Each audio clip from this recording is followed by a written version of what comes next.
ఈ రీల్ మీరు తప్పకుండా సేవ్ చేసుకోవాల్సిందే. ఎందుకంటారా, జొన్న రవ్వతో చాలా సాఫ్ట్గా, మృదువుగా, మెత్తగా మనము ఇడ్లీలు ఎలా ప్రిపేర్ చేసుకోవాలో చూసేద్దాం. మార్కెట్లో మనకి ఈజీగా జొన్న రవ్వ ఇప్పుడు దొరుకుతుందండి. 1 గ్లాస్ మినప్పప్పుకి మనము 2 గ్లాసుల జొన్న రవ్వ వేసుకుంటాము. ముందుగా 5 గంటల సేపు నానబెట్టుకున్న మినప్పప్పుని ఇలా మెత్తగా ఒక మిక్సీ జార్లో రుబ్బుకొని పెట్టుకుంటాము. నెక్స్ట్ జొన్న రవ్వని 2 టైమ్స్ చక్కగా వాష్ చేసుకొని ఇలా నీళ్ళని వడగట్టేసుకొని మనం రుబ్బుకున్న మినప్పప్పులో వేసేసుకొని చక్కగా మిక్స్ చేసుకుంటాము.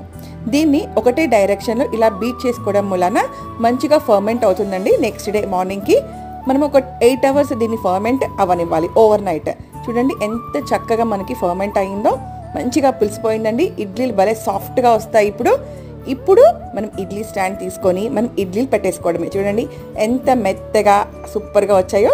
తప్పకుండా మీరు ట్రై చేయండి. Thank you for watching.